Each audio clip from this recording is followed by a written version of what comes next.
I'd like to call the Monday, June 5, 2023 Oakwood City Council meeting to order. Would you please rise and join me with the pledge to the flag?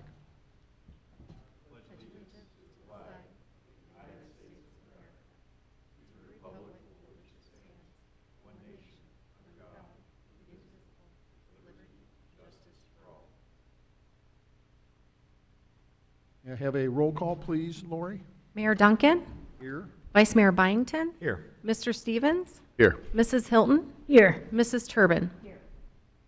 And may I have a report on the minutes of our May 1st regular session and work session, our May 15 work session and executive session, and our May 25 executive session. Councilmember Hilton. Thank you, Your Honor. I've reviewed the minutes from all 5 meetings, and I found them to be correct and complete, and therefore I move that they be adopted as written. Do we have a second? Second. All those in favor signify by saying aye. Aye. Thank you. So ordered. I have a brief status report regarding a couple of our public safety officers. One is our chief, Alan Hill. He recently came back from a week-long FBI National Command course in Quantico, Virginia. The course is specifically designed for leaders of law enforcement agencies that have less than 50 sworn officers. There were 54 attendees from 40 different states and only 2 from Ohio.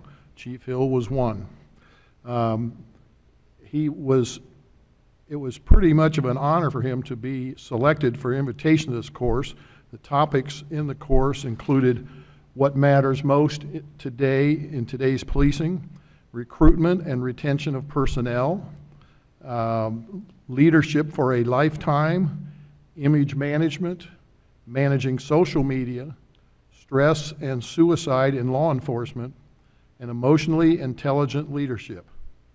And one of the highlights of his trip there is he got to have dinner with the number 2 guy at the FBI, and his name was Paul Abate. He's the deputy director, and so they had a nice lunch. So congratulations to Alan Hill for that additional training that I'm sure that he enjoyed, and I'm sure he added a lot to the group. And then secondly, last week, I believe it was, one of our public safety officers, Josh Wells, he completed a 40-hour crisis intervention training class, and he's our 10th PSO to have completed this course, and that's something that's considered a up-and-coming training that's needed for public safety officers. And our intention is to have all of our public safety officers go through this training, and we're trying to do that and minimize overtime and the like. So we're excited for PSO Wells, and I congratulate him as well as Chief Hill. That was all that I had for a status report. Now I think our city manager wanted to give an update on our various sustainability measures. Thank you, Your Honor. You'll recall a couple years ago, staff put together a white paper to just document all the various things that we've done here at the city in regard to the environment and sustainability and that sort of thing. And we've updated the paper 2 or 3 times previously, and we just completed another update. And Lori put together an excellent PowerPoint presentation that we're going to post to our city website. And I would encourage all of our citizens, when they have time, to take a look at that. It walks you through all the different things that we've done, and I won't read them all to you today, but it's our refuse program, our recycling, the cardboard, the solar installations. We're up to 49 of those now throughout the city. The electric vehicle charging station. Chief Hill, you mentioned, Your Honor, he's hopefully this month going to place the order for the electric police car, the Chevy Blazer that the Budget Committee supported purchasing, the updated landscape code, even the doggy pot stations, and a variety of other measures that we've taken. So it's up to a 9-page paper now. The paper itself will be posted to the website, but importantly, the easy to view and understand PowerPoint presentation will be out there as well. So thank you, Lori, for putting that together. And every one of our key staff here has a hand in identifying ways to continuously improve the way we operate and keep sustainability in the environment at the forefront of our minds. Okay. Thank you for that report. That concludes the status report section. We have a visitors section. Now, we are going to have a public hearing tonight on certain text amendments. If you wish to address council on something other than that, this would be your time to address council. If you're here to present testimony regarding the public hearing that we'll have after that, that would be your time to do that. So does anyone wish to address council on anything other than our amendment to our zoning code? All right. Then that will conclude the visitors section of our meeting. So we are going to have we're now time to have a public hearing on tonight's agenda involving text amendments to the Oakwood zoning code. The Planning Commission has already conducted its own public hearing and recommended approval of these amendments. Council is now required to hold another public hearing before making a decision. Before we begin, I'd like to go over the procedure for the hearing, which will follow our usual format. We will start with a city staff report summarizing the application and tonight's hearing. Since these are code updates, the staff report will be presented by our law director, Rob Jacks. He's not able to be here in person this evening, so he is appearing by Zoom. After the staff report, we will open the public hearing portion of the meeting to take public testimony. We will start with anyone who wishes to speak in support of the text amendments, and then we will hear from anyone who wishes to speak against them. When the public testimony has concluded, we will close the public hearing and then begin our deliberations. Following our deliberations, we will introduce and then vote on the legislation to adopt our decision. Before we begin, I would like to ask our law director to swear in anyone who wishes to testify tonight, and you can do that en masse. So if the three of you, if you wish to testify, this would be the time to do it. And Mr. Jacks, you can hear us, and are you prepared to swear them in? Or would you like I can hear you. Can you hear me, Your Honor? I can, in fact, hear you. So Okay. okay, then I'll turn it over to you. You indicated there are 3 people in the audience. I can't see the entire audience, so Yes. I'll take your word for that. There are Those who wish to testify tonight, if you could just raise your right hand. Do you solemnly swear or affirm to tell the truth, the whole truth, and nothing but the truth in any testimony you give before City Council tonight? Okay, they spoke in the affirmative. Okay. So with that, Mr. Jacks, would you like to present your staff report? Yes, thank you, Your Honor. And thank you, Council, for allowing me to appear by Zoom. I'm on vacation at the moment, and behind me you can see a beautiful Michigan background. So bear with me. This is difficult to be working and vacationing at the same time, but I'm going to try. Tonight you have in front of you some code updates to the zoning code, and as the mayor pointed out, anytime we update the text of our zoning code, there's a 2-step administrative process.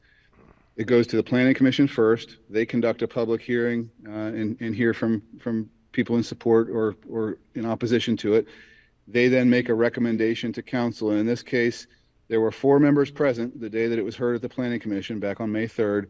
1 member was absent, but of the 4 who were there, they voted unanimously to recommend approval of these amendments tonight.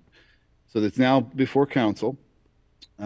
You have 3 ordinances, but I'm going to talk about them all together because these are all sort of related changes. 2 of the ordinances that you'll have make identical changes. One makes the changes to the neighborhood business zoning district, and the other makes those changes to the community business zoning district. The only difference there is that the community business district and neighborhood are 2 different zoning districts. The community is the business district we think of, the corridor there in the Far Hills business area, the downtown Oakwood area. The neighborhood business district are those smaller areas, such as across from the city building there on Park Avenue. The Tudor Salon is in the neighborhood business district. The Routsong Retail Center and the post office are in the neighborhood business district, and a couple of other spots in the vicinity of Shantz and Far Hills. So those are our neighborhood business zoning districts.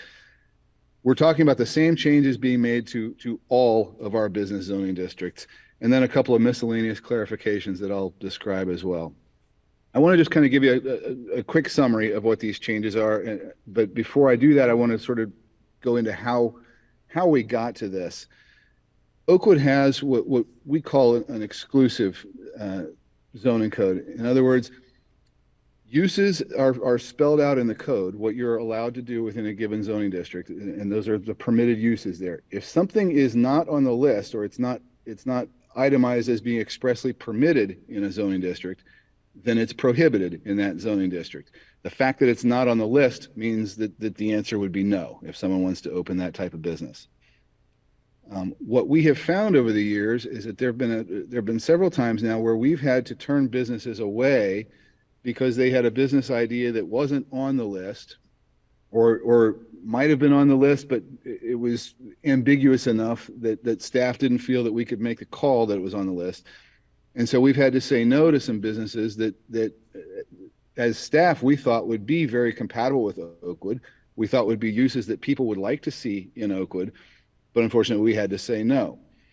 A couple of examples that I had provided to the Planning Commission of that. One was we've had more than one actually, gyms or fitness centers that we've had to turn away because that's not a permitted use under our code. Some people may remember that I think back in days gone by in the 2600 building, there used to be a fitness studio that had opened up there. And I think that's kind of something that sort of got by city review because the 2600 building had its own zoning designation. It was approved for professional office space. And I think we weren't always scrutinizing each tenant that then went into that location. When I say we weren't doing this, this goes back quite a long time ago, not any time in the recent past, but there was at least one gym or fitness use in there that we're aware of that had gone in there. And I think people in Oakwood would like to see that kind of use. You have some people there in the audience tonight that I'm sure are going to want to speak to that because I remember when they came and spoke to the Planning Commission as well.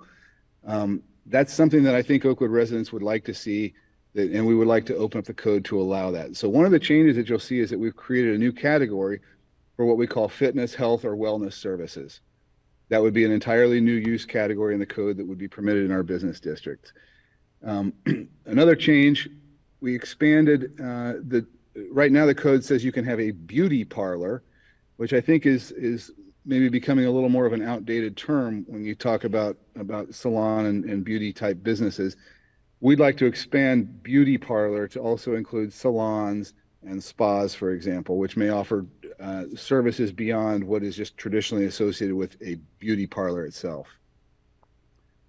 Third change is to add a category, what we're calling personal services, which are non-medical services that would be rendered to individuals. That could be anything from something like digital repair, computer type repair businesses, to something like a tattoo or a piercing studio or establishment. These are things that we've not had in Oakwood in the past. We have had some interest in opening those, and certainly we've heard from some residents that were supportive of that idea, but unfortunately we had to say no to those businesses. Bear with me here, I'm checking my notes. One of the things we've also added in here that I think is important to point out is a catch-all. Right now, if somebody comes to the city with a business idea and it's not on the list, they get a no, and they're told that they're not able to do that. They're not able to open that business here in Oakwood. What we'd like to do is kind of put a relief valve into the code so that when someone comes in with a use that may not be on the list, but isn't necessarily, it's not something that's unlawful, and maybe it's something that they think could still be a good fit in Oakwood, staff would have the option to channel those applications to the Planning Commission for further review, even if it's a use that's not on the list. As long as it's of similar intensity or scale to something that's on the list, an applicant would have the ability to go to the Planning Commission and at least make their case as to why they might be granted a special use permit. And the Planning Commission would be able to utilize those special use decision standards that we're all familiar with, that tend to look at how is that use going to be compatible with the surrounding neighborhood, with homes that are in the area, with other businesses that are in the area. It would give the applicant an opportunity to convince the planning commission, hey, I can operate this business in a manner that will be compatible and won't negatively impact the neighborhood. And the planning commission can then vote on that and decide as a group if they want to allow something that isn't already on the list. So it's a way of at least adding an additional administrative approval process in there so that we don't just have to say no automatically. There's at least that additional review, and someone might be able to get approval that way. Those are the changes to the zoning districts themselves. The other changes that you have in front of you are more what I would call housekeeping type changes. One of them, for example, we have provisions in the zoning code that say where you can have your outside air conditioning unit, for example, or a heat pump, the outside condenser unit for your air conditioner. But our code doesn't say where you would have to locate, say, a generator or other kinds of mechanical equipment. At the staff level, we've kind of treated those all the same, all of your household mechanical equipment like that. But we think that the code should be explicit on that and actually have a provision for that. So we would change the language that refers to ACs and heat pumps to refer to ACs, heat pumps, generators, and similar mechanical equipment. It would just become a broader category. Another clarification that we have, there's a provision in the 400s in the zoning code that talks about window wells. When you have a window well around like say a basement level window, the code says that window well is allowed to extend 2 feet into the yard. It just uses the phrase the yard. We believe that's a typo, and it was always intended to read into the required yard, meaning into that setback area that's provided. And so we would like to just clarify that so that it will now read the required yard instead of the yard. That's just to make clear that a window well would be allowed to encroach into the setback area, even though the structure itself is not encroaching into that.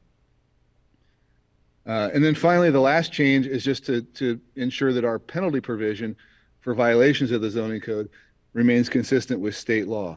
State law says that a minor misdemeanor violation can be fined anywhere from $0 to $150.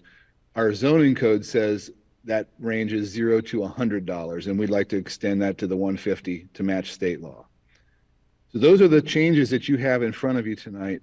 I would point out that the decision standard that council is to follow is the same as what the planning commission follows with a text amendment, and that is you're reviewing any proposed text amendment for its consistency with the purposes of the zoning code, consistency with the comprehensive plan, and consistency with the interest of the city as a whole. So this is really council acting in your community caretaking function to make a decision in the best interest of the city, consistent with the purposes that we already have and know well for our zoning code and in our comprehensive plan as well. At this time, I would take any questions that council has. Be happy to answer any of those or turn it back over to you, Mayor, if there are none. Thank you. Does anyone have any questions for our law director? All right. Thank you for your report. It was very thorough, and I could hear it. Excuse me, Mayor. Yes. I do have a question have a for our question. law director. Yeah. Go ahead. Mr. Jacks, under section 3, when it talks about parking spaces. Yes, I'm glad you brought that up. We did make changes to the parking requirements just to add these new uses into the list. Give me an idea of how this is, I guess being, term I want to use, being enforced when it says requiring, for example, the beauty shop, requiring 4 parking spaces per 1,000 square feet. That's a review that's done at the time that they would apply for their occupancy certificate. We would evaluate, we would look at what kind of use is going in there. We would look at the number of spaces that the code requires them to provide. And then there's a couple of different ways that they can provide that. It can be through, ideally we'd love to see a parking lot outside each establishment with the required number of spaces. That's not always feasible in our business district. So sometimes it's a combination of on-street spaces along with off-street spaces. Sometimes it's a shared arrangement. For example, you might have, if you had this is hypothetical, but if you had a breakfast restaurant that went in next door to another facility that tends to have evening hours, they might be able to have shared parking spaces because of because there's no overlap between their hours of operation. So we allow people to get to the required number of spaces in a variety of different ways, kind of in combination. Does that answer your question? Yeah, I mean, your examples like the Oakwood Club, which uses the parking lot at night, and you, during Sure. the day, others can use that, parking lot that we have behind the building. But, so it's just a Correct. matter of, if the beauty shop needs they have 1,000 square feet of space, they need 4 parking spaces, and we, with them, determine where they're gonna have the 4 spaces. Yes. So it's a, approval up front to allow them to move in. Yes. And it could be front, back, side, could be anywhere. Correct. Okay, thank you. Any other questions for Law Director? All right. Thank you again for your report and that clarification. I will now open the public hearing. Is anyone here, if anyone here wishes to speak in support of the text amendment, we would ask you to come down to the podium and state your name and address for the record, and we welcome you. Hi. Hi. My name is Marissa Ford. I am an Oakwood resident, and I am a small business owner. I'm going to kind of piggyback off of Mr. Jacks and give an example of a business that would benefit the community that is currently not allowed to be within the shops of Oakwood. I would love to bring a Pilates studio to the shops. I already service many current Oakwood residents, and I think health and wellness is extremely important for our community. With the current list of permitted uses, health and wellness is not on there. However, a smoke shop is. And I think that it shows how outdated this current list truly is. We know the benefits of health and wellness, and I ask you to please consider making this amendment and bringing health and wellness to the shops of Oakwood. Thank you. Okay, thank you. Does anyone else wish to come down? Again, state your name and address for the record. Welcome. Hey, Council, Mayor. Mike Ford, 124 Acacia Drive, Oakwood resident as well. I'm obviously going to support my wife, but Oakwood just needs people that are passionate and have great ideas like Marissa does. I think Oakwood would certainly benefit from her passion and her ideas coming into the shops of Oakwood, as you just heard her speak. So just speaking in support of her. Thank you very much. Anyone else wish to speak in support of the amendment? And is there anyone who wishes to speak against the text amendments? All right, I see none wishing to speak against the amendment, so I guess I will now close the public hearing, and then we will deliberate, and at which time, so at this point, I would ask Vice Mayor Byington if you would like to make a motion. Yes, Your Honor, I'd make a motion to approve the ordinances mentioned. These are 3 ordinances to amend our zoning code, which Mr. Jacks described in detail. I've introduced all 3 together because they are related, and council conducted a single public hearing to consider them. The first ordinance is the one that updates the list of uses within the neighborhood business district. The second is changes, the same type of changes to the community business district. And the third and final ordinance is the one that clarifies the wordings for provisions relating to setback requirements, the permitted yards for certain mechanical equipment, and also makes the penalty provisions consistent with the state law. So at this time, I would move that council waive the second reading of this particular ordinance and adopt all of them together. All right, is there a second? Second? All right, do we have any questions or comments for Vice Mayor Byington? Okay, I guess my only question is, will being a customer of your Pilates shop help me? Okay. It certainly couldn't hurt you. Well, okay, you got my, okay, I know how I'm voting, okay. All right, with that, any other questions or comments? Then I will ask Lori to call the roll. Mayor Duncan? Yes. Vice Mayor Byington? Yes. Mr. Stevens? Yes. Mrs. Hilton? Yes. Mrs. Turbin? All right, thank you. That was one of the quicker public hearings we've had. I seem to recall one back when that lasted 6 hours, so you guys are doing a good job. So we do have one more piece of legislation, and that's a resolution, and Vice Mayor Byington. Yes, this is a resolution by the Council of the City of Oakwood declaring the necessity of a renewal levy in excess of the 10 mil limitations and requesting the county auditor to certify the total current tax valuation of the City of Oakwood and the dollar amount of the revenue that would be generated by a specific number of mills. 10 years ago, the state of Ohio eliminated the estate tax and made other cuts to local government funding. As a result, the City of Oakwood lost almost $3 million in annual revenue. After an intensive campaign of neighborhood and town hall meetings to discuss options with our residents, council decided on a combination of approaches to address the significant shortfall. One of these things was to create a 3.7 mil property tax levy. Since being approved by Oakwood voters in 2013, the levy was renewed in 2018. It is due to expire this year, and council wishes to renew it again. This resolution is the first legislative step towards placing a renewal of the 3.75 mil levy on the ballot in November. The second piece of legislation will be on the agenda for our council's July meeting. It is important to note that since this is a renewal instead of a new levy, it will maintain the current level of property taxation and will not increase property taxes. I move that council adopt this resolution this evening. Do we have a second? Any questions for Vice Mayor Byington? Hearing none. Lori, would you please call the roll? Mayor Duncan? Yes. Vice Mayor Byington? Yes. Mr. Stevens? Yes. Mrs. Hilton? Yes. Mrs. Turbin? Thank you. That concludes our legislation this evening. We've got an Oakwood moment here, which I think is one of our better ones. And Rob Stevens is going to introduce that now at this time. Thank you, Mayor Duncan. Yes, this is I was asked to do this because I am a Oakwood Rotarian. This is a recap of our wonderful annual celebration that day in May.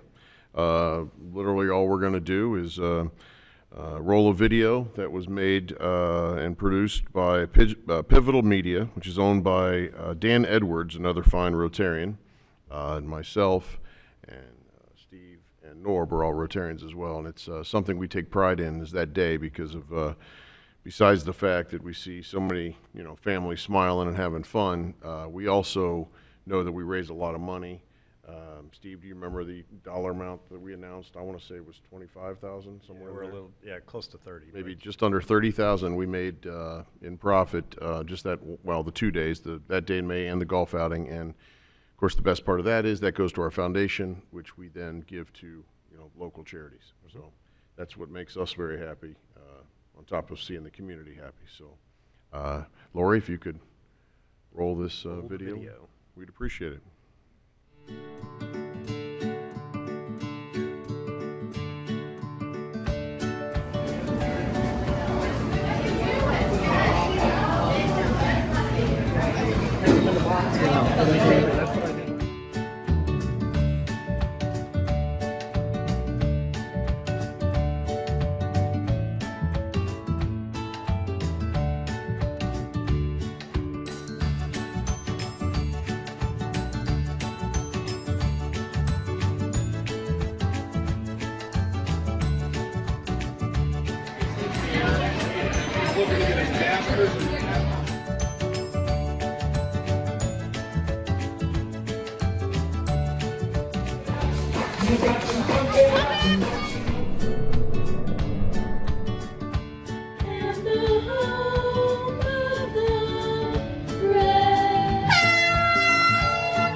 And ladies and gentlemen, our Grand Marshal, Carol Collins. Oh, you got your wave all ready to go, huh?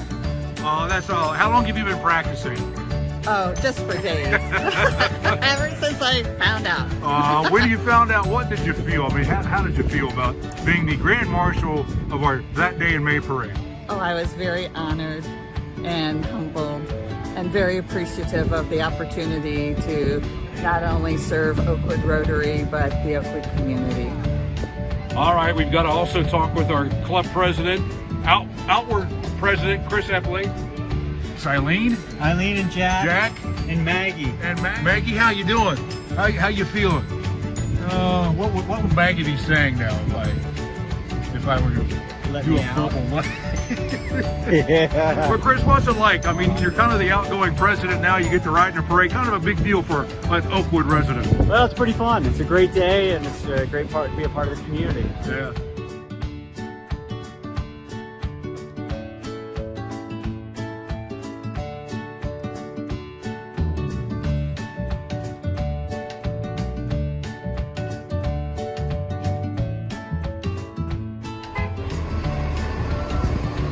Hey, I don't see the Rotary emblem on there anywhere.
Jinxed it.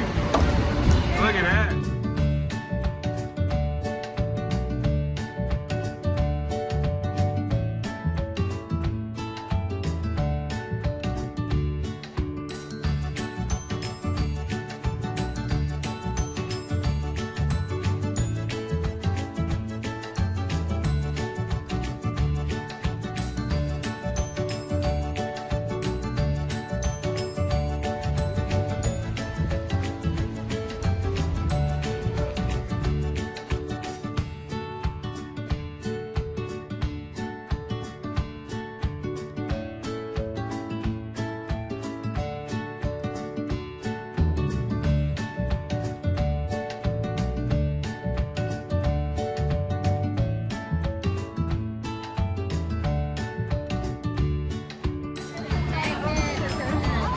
Magnets and then the little ones stickers.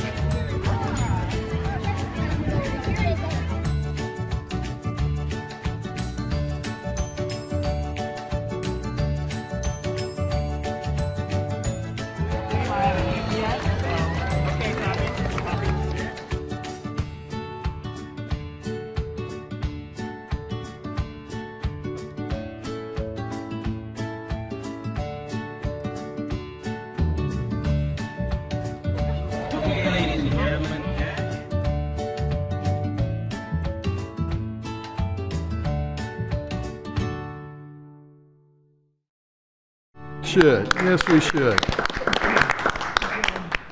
I know, thanks to Rob Stevens for presenting that, and Councilmember Stevens, in addition to all the yeoman's work you did at that day in May, you were also in charge of the weather that day.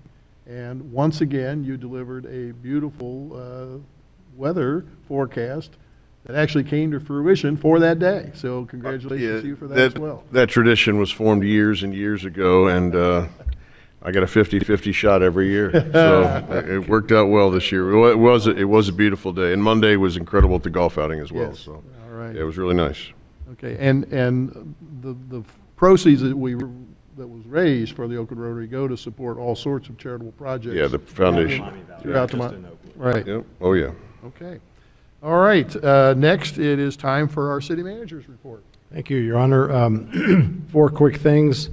There's an awful lot of discussion around Oakwood about 5 points, and that's exactly what we want. And I appreciate, we all appreciate the input we've already received, quite a bit of it. I will tell you that the reaction to possibly building a roundabout at 5 Points is mixed. There are folks that absolutely love the idea and have told us that, and there are people that are very much opposed to it. And importantly, coming up a week from Wednesday, on June 14th, again on June 29th, and on July 11th, we'll be hosting open house events at the Oakwood Community Center in the Great Room, and I encourage all of our citizens to attend. That's where they'll really see the details of what a roundabout would look like. There are a number of display boards that will be presented with information about roundabouts, and most importantly, there will be a video shown that will actually depict that intersection in a roundabout configuration consistent with what we mailed to every property owner. And you'll be able to see a bird's eye view of vehicles and pedestrians negotiating the intersection, and also as if you were driving through it yourself. And we have run 5 different scenarios in that video. Weekday morning when we have rush hour traffic, most of it going northbound, and you have pedestrian crossings, a lot of it Harmon school kids going from the east side of Oakwood to the west side. The afternoon weekday when the kids are going back home, roughly 3:30, and the rush hour traffic is starting to pick up, and then there will be a later in the afternoon during the peak PM rush hour period. Then there's an evening, a nighttime scenario that's run, and a Saturday morning. So we had 5 different ways of looking at this thing, and again, those open house events will be very important for our citizens to go and learn more about the proposal. It's not a proposal, the study of the intersection. Secondly, our annual asphalt repaving program will take place over the next couple months. We don't have a firm date yet, but when we do, we'll post it on the website. And every property owner that resides on one of the streets that we're repaving, they'll get a little construction notice postcard in the mail giving them the dates. And we recently published our annual consumer confidence report on our water system.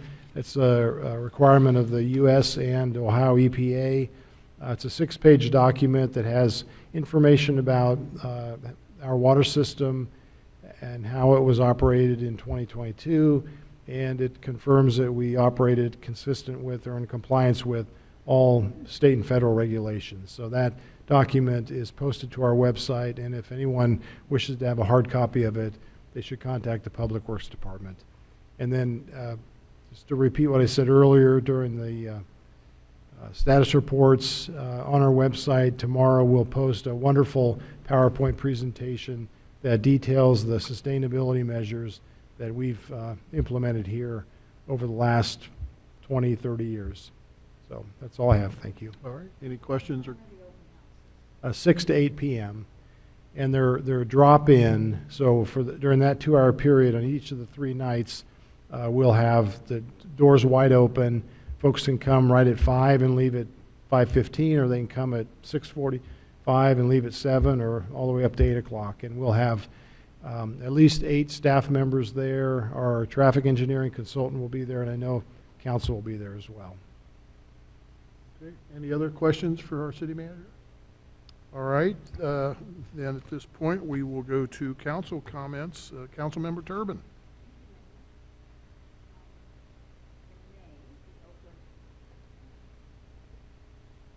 There, that's better, isn't it?